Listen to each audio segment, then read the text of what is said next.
आलम जी, आपने जो किया था वो चुभुटू था, और लेकिन मैं जो अभी गा रहा हूँ पहल का जो नन छोट पगोले रहने कि अरे सुन आलम जी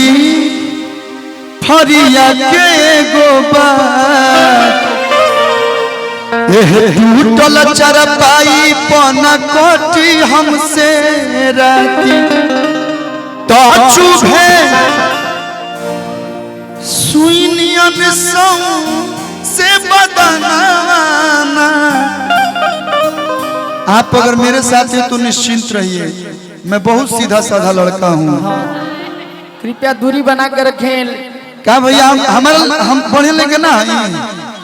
साउथ में अल्लू, बॉलीवुड में सल्लू और भोजपुरी में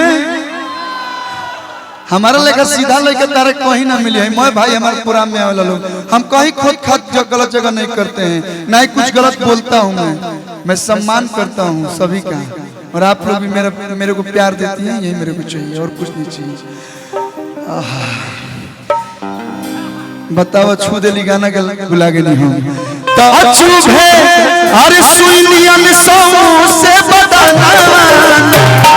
भैया हो सहिया चुभुर चुभुर सहिया चुभुर चुभुर बड़े ओरी चना सहिया चुभुर चुभुर बड़े ओरी चना सुनी परम जी फरिया के गोता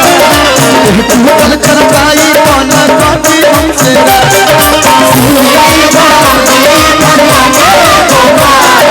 टूटल चरपाई पना काटी हमसे चुभे सुनियन सौ से बदनाना चुभे सुनियन सौ से बदनाना सहिया चुभुर चुभुर सहिया चुभुर चुभुर ओरी चना चुभुर चुभुर बड़े ओरी चना सहिया चुभुर चुभुर बड़े ओरी चना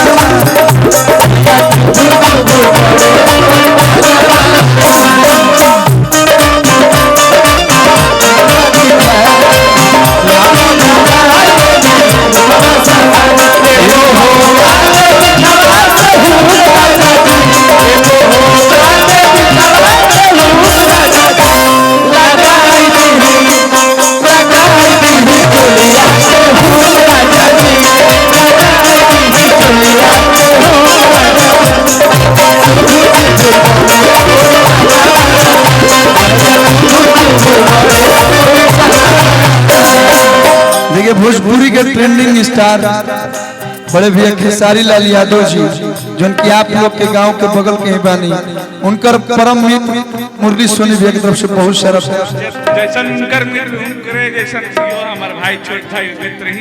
यही तो चाहिए। और कलू और कुछ नहीं कमैले, सबसे प्यार कमैले बने भैया। भैया राजा राना बजावा एगो गाना चोलिया के हुक सुने बन लो आप लोग, तो चोलिया के हुक के बाद एगो हम गाना गोले बनी AR म्यूजिक रिकॉर्ड से राजा राना बजावा के हे याद भावेला राजा राना बजावा